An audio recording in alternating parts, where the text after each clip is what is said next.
everyone. It's Lin Bouthillier from linbouthillier.com. I'm a certified trauma recovery coach, and I'd like to welcome you to another episode of my ongoing series entitled Monogamous at 13. I'm delighted that you're joining me today, and I am absolutely thrilled to be back making videos again. I had to take a little bit of time off because I had two things going on simultaneously. A very big disruption at my home with heavy equipment that was very noisy and not conducive to video making during that time. And also at the same time having a significant health challenge, which has been resolved for the most part right now. I am awaiting having an orthopedic surgery coming up in July. But what have I been doing? I've been practicing wellness and taking the absolute best care of myself, and at the same time finishing up the program, as I've mentioned in recent videos. Some of the last videos that I made, I was mentioning that I have gone through an incredible, wonderful, intense, accelerated educational program to become a certified hypnotherapist. And so the only thing I have left to do, I took my final exam, did great on the final exam, and the last thing to do now is the practical exam. So the examination is in two parts, a written form and a practical exam. Well, I did the written form already, and now it's just time for me to have a session with a client in front of the person who is proctoring the exam. And then after that, I receive my certification and I begin taking clients for hypnotherapy. And I will still, of course, be a certified trauma recovery coach in the month of May. I did my 2-year recertification for certified trauma recovery coach.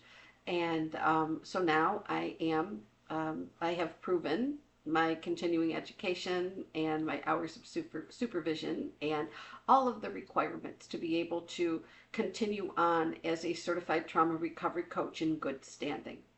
So I'm extremely proud of these two things.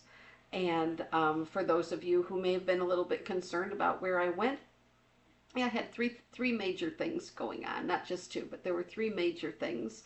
And now here I am, back in my chair, back in front of my space where I make videos, and I speak with you about trauma and mental health related issues, abuse related issues. And I do love to educate other people the same way people educated me about the aspects of abusers and the aspects and the dynamics of domestic violence, intimate partner violence, family violence. So today I wanted to speak with you about the language of an abuser. Now, as many of you have heard me say in the past, when we have the language of an abuser that our ears become tuned to, we have now become fluent, not by choice, not because we ever wanted that, but we can become very, very fluent in abuser language. And I refer to this as being fluent in narc or fluent in abuser, just meaning the language of them.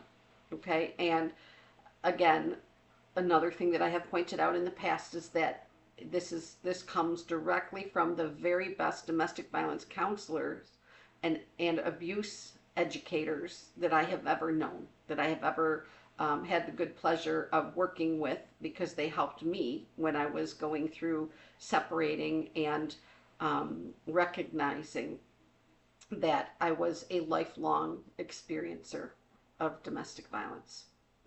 And so what they do remind us is that all people who would ever deign to abuse another person in any of the multitude of ways that abuse can be inflicted upon another person, all of these individuals are at least at some times in their life exhibiting highly, highly narcissistic traits. Could we call them a narcissist? Yes, we can, because narcissist is not a diagnosis. Of course, narcissistic personality disorder is a diagnosis, but we know that less than 1% of the people who have all the symptoms of NPD will ever go to a mental health practitioner and become diagnosed. And we also know that less than 1% of the ones who ever do go to get diagnosed would ever have successful treatment, because the very nature of being highly narcissistic and highly abusive means that your main objective is power and control. And if your main objective is power and control, you're not going to do the work of self-improvement and self-awareness and any of the things that a person could do to turn from that, because it would take total recognition of it to be able to turn from it and to do differently. So before I continue anymore, since we are pretty well into a discussion of trauma and abuse, I want to point out I do have a grounding tool in my hand as usual, and I'm just asking you, if this video becomes too much for you, please just shut it off, leave it for other people, and walk away and go into your highest, best self-care, because that is the best thing we can do for ourselves if we feel that information is traumatizing to us, or if we're becoming triggered.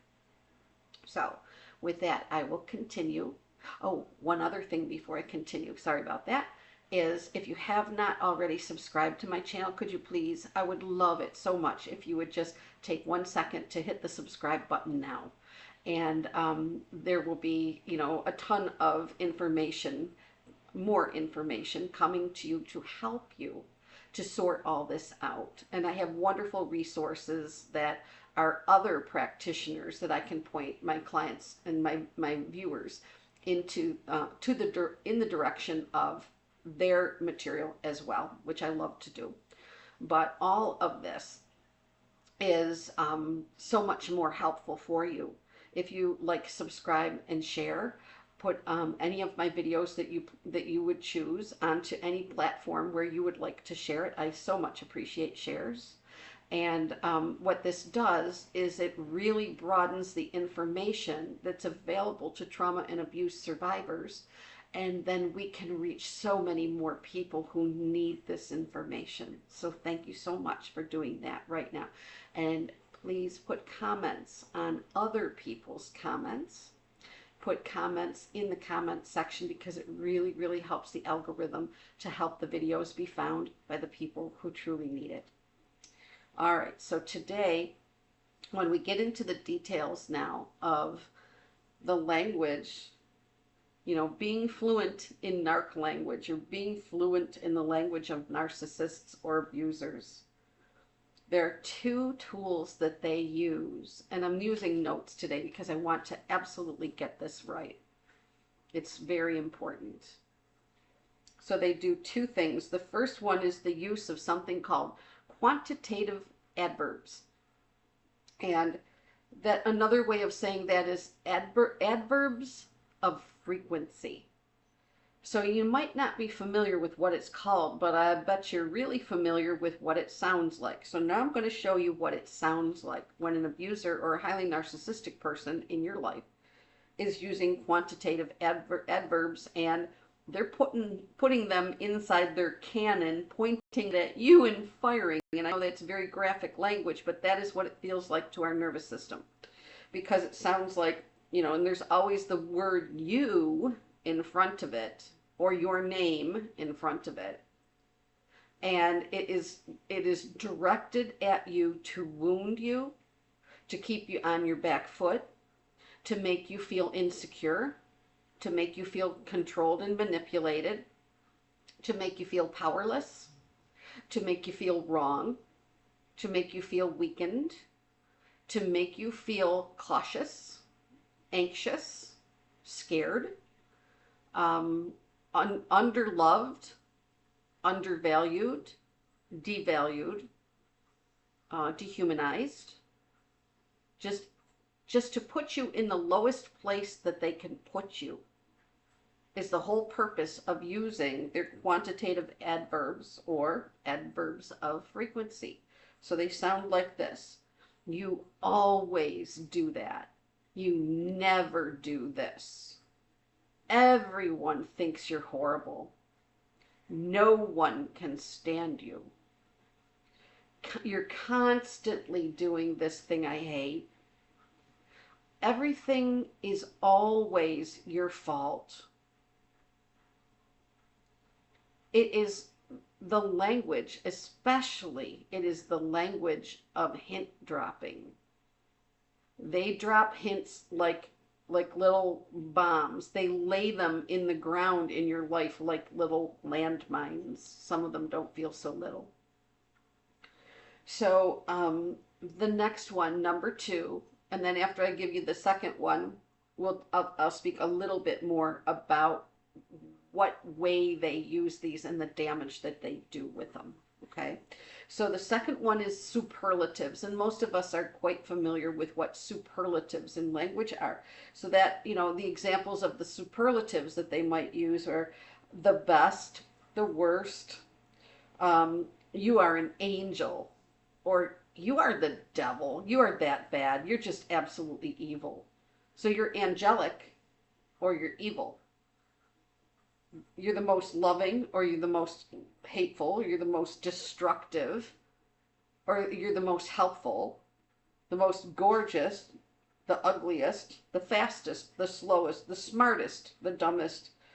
It's the extreme ends of any concept. So when we're speaking in superlatives, everyone does it. I mean, I literally do it every single day. Here's the difference. I'm not pointing it at somebody to damage them. That's the whole point with a narcissistic or abusive person using superlatives, is the incredible damage they can inflict. And some of you might be wondering, well, why would they use superlatives that are actually what you would consider positive or edifying or encouraging or complimentary to anyone? Because this gets into a little bit different tactic, which will be a whole episode unto itself. But because they use something called cognitive dissonance.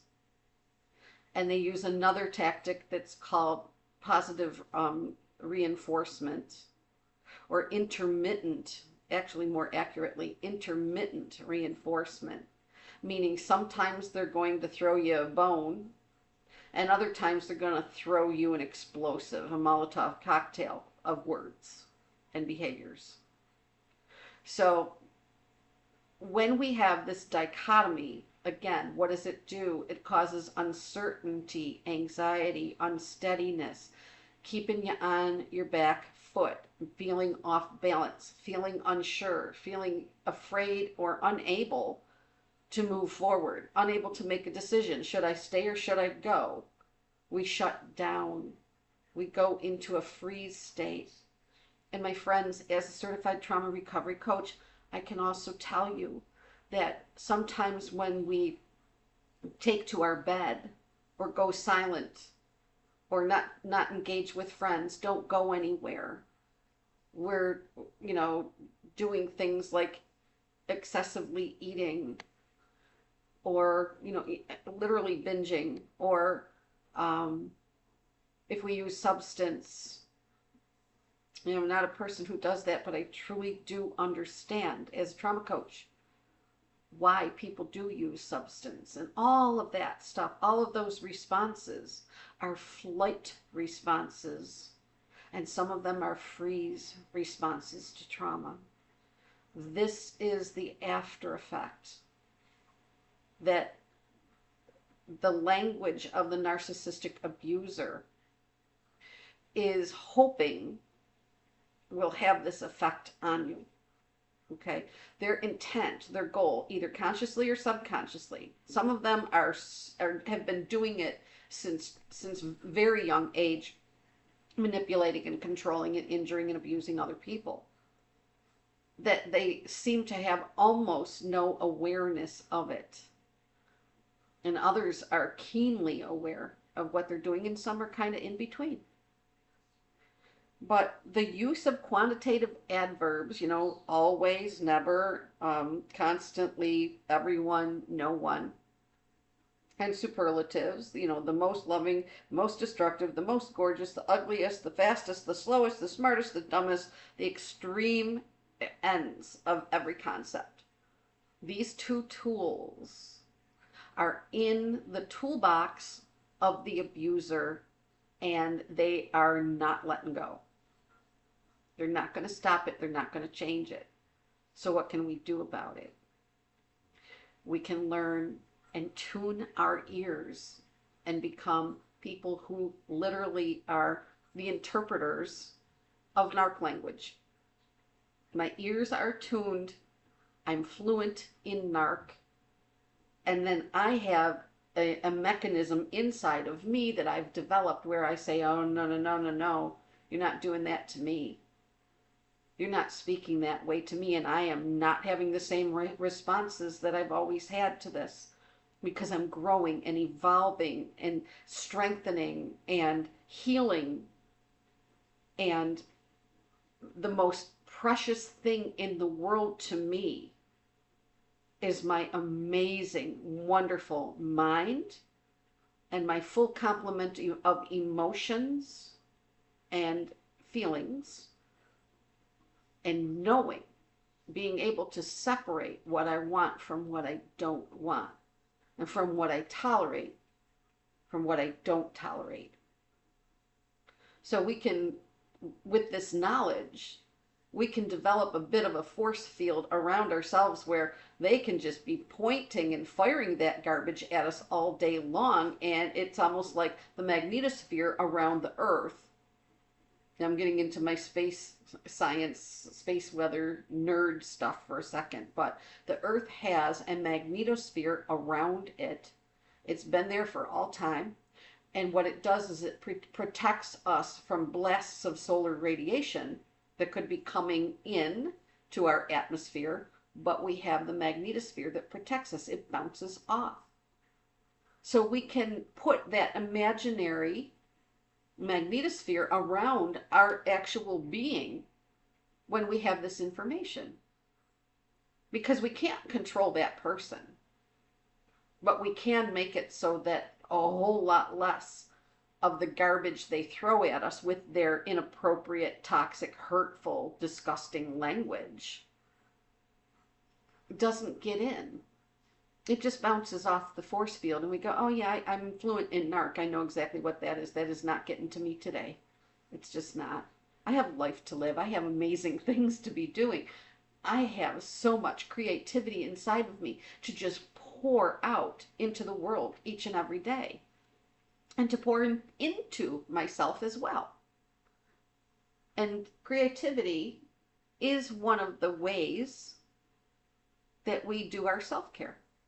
Being creative, thinking of ways, trying on different ways that we can heal, that we can partner with ourselves, that we can find the off switch, the big shiny off switch, the faucet that shuts off the abuse of another person, not by shutting them down and controlling them, but by changing what we hear, what we respond to, how we perceive it.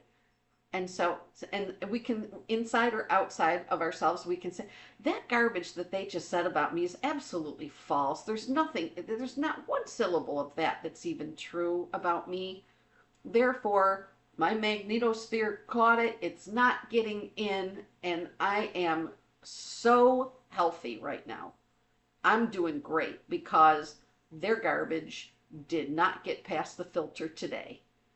And I know who and what I am. I know I'm not all those rotten things that they describe me as. But let's, for one moment, just take this one step further out into a very common tactic. And if you've watched my videos before, you will know that I have experienced multiple different narcissistic smear campaigns, When they're happening, they're shocking and devastating to our system. That is the absolute truth. Do they have to remain that way forever? No. But they do serve up a pretty large portion of betrayal trauma. And all smear campaigns, all narcissistic smear campaigns are betrayal trauma. What's left in us as soon as we find out is that massive, massive response, the trauma response to betrayal. And some people call it betrayal syndrome. It's not an official diagnosis. It's just kind of a made-up diagnosis, but it helps people to understand what it is they're feeling and what they're experiencing. I've been through it several times with multiple different people, to the point where those people have been released from my experience for my own well-being. Some people refer to this as going full no contact. Some people, and in some of the instances, depending on to what degree they participated, some of them might be just getting gray rocked. And some of them may have I may have taken it as far as what the wonderful, amazing practitioner Jerry Wise. He is a practitioner online. You can find him. You can go to his YouTube channel, Jerry Wise, or go to jerrywise.com. But he is a very, very strong educator of something called self-differentiation, which comes from a model of mental health care, which is referred to as Bowenic family systems. Self-differentiation model, which comes from Bowenic family systems, founded by Murray Bowen. I believe back in the 1950s or 60s, quite a long time ago. He is no longer extant on our planet, but there is an amazing entire host of Bowenic family systems practitioners, and Jerry Wise is one. And he teaches people that even when it is the absolute worst of the worst of the worst of a smear campaign or any other family abuse or family mobbing or partner abuse or anything like that, he teaches people, his clients that work with him, teaches them how to go through the steps of, this might make you laugh for a second, but funeralizing people in your life. The people who are the worst of the worst, that just will not straighten up and fly right, and they absolutely insist on harming people. It might be you that they're harming. It might be your child that they're harming. Could be anybody in relation to you. And like I said, it could be you.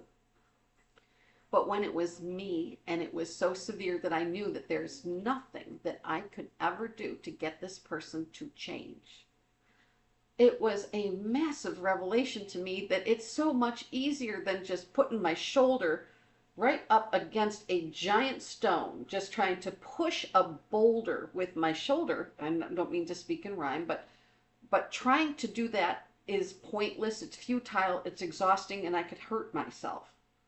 It's so much more full of ease and calm and flow and wellness, and far less destructive to ourselves, to just stop pushing against that boulder, stop trying to change that person.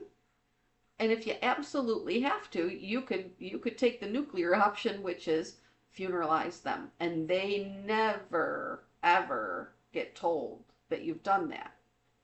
It's just a personal, internal decision and activity that we can take, where we make the decision, I'm going to live the rest of my life as if at this time, on this day, in this way, they just kind of quietly passed away. And now I live my life without their poison dripping into me and poisoning me on a daily or weekly or monthly or whatever basis. I cannot do that anymore, because I choose wellness. I choose to be connected. I choose to be healthy. I choose to be whole. I choose to be functional. I choose to be healed. I choose to be happy. I choose to be joyful. I choose to be just everything that they are not. And so sometimes when we have somebody who's done that kind of harm, that is what we have to do. I don't take that decision lightly. And again, Jerry Wise, what he teaches people is, you would never do this on a whim.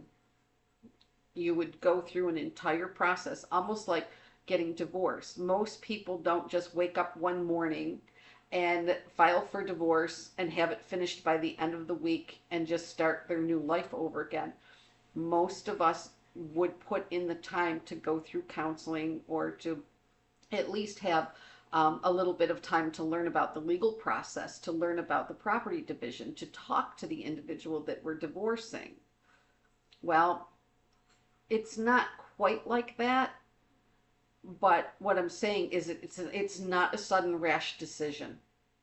It has some similarities to how we would deal with a significant medical diagnosis and treatment that we would undergo, or how we would look at, like I said, divorcing a spouse, or having somebody who is living in our house need to be dealt with, so that they cannot be abusing us from inside of our home anymore, financially abusing us, that sort of thing, where it is a process. You would go through a process of recovery for yourself and a process of separation from them. So there are many things that we can do. Anytime, if we're dealing with an excessively cruel, abusive, angst causing, wellness reducing, abusive person in our life, we can really, really perk our ears up to, how does this person speak to me? How do they speak about me? And the things that they have been doing, the language that they've been using, the actions they've been taking, how much has that affected my ability to maintain my well-being? Because right there is where we're assessing the damage, the trauma that they've caused, the heartache that they've caused. And the most important thing that we can do is always ask ourselves, what on earth can I do about this? And how much of it really has to have anything to do with them? Focusing inward is always, always, always, always the most powerful thing that we can do. So after a discussion like this is processing a lot of emotion, and you might be thinking about the enraging things that people have said and done in your life that have been absolutely intolerable and have been traumatizing for you. Anytime we've spent some time looking in this direction, thinking and feeling and processing, being compassionate with ourselves, being devoted to ourselves, being attuned to ourselves, all of these things can be processed through amazing self-care. We can support ourselves through this with amazing self-care. And self-care does not need to be hugely time-consuming or expensive, or it does not take great overtures on our part to do it. It simply is very, very simple steps, very small moments of recognition. How am I feeling right now? If I could name one emotion right now, what would that emotion be? And where do I feel it in my body? And what would it take for me to, in a healthy way, to soothe this discomfort that I'm feeling right now? What way could I use my senses to bring myself back into the moment and into my environment, so I have full awareness of my environment right now? What's my breathing doing? What's my heart rate doing? How does my body feel? Are my hands sweating? Do I feel muscle tension in my neck and in my face and my jaw? How does my voice sound when I speak? Does it go up a couple octaves? Or do I go silent? What's going on with me? All of that self-care. But it will always be infinitely more valuable for us to turn our direction inward and towards the self and meet our own needs than to ever waste our time and our energy, our precious energy, just exhausting ourselves trying to change an unchangeable human being. I hope this information has helped you today. I want wellness for you the exact same way that I want wellness for myself. So I'll be making a little bit more videos, and oh, the mail truck's out there and my dogs are snoozing. They didn't even respond to it. Normally when it goes by, they make such a ruckus, but they didn't this time. Mail truck got away unharassed. All right, I will see you in the next one. If you're interested in working with me as your certified trauma recovery coach, or if you're interested in speaking with me about how rapid transformational therapy, hypnotherapy, could be helpful for you, you can give me a call at 716-994-3052. You can reach me at linbouthillier.com. It's Lin at LinBouthillier.com. You can visit linbouthillier.com. And if you want to have a discovery call with me where we talk about how I can help you on your recovery journey, please reach out. I would love to hear from you. And we can put together a plan that helps you get back into a life that you truly love to live, free of the constraints of your trauma. So have the very best day, everyone. It's been a real pleasure to do this video with you today, and I'll see you soon.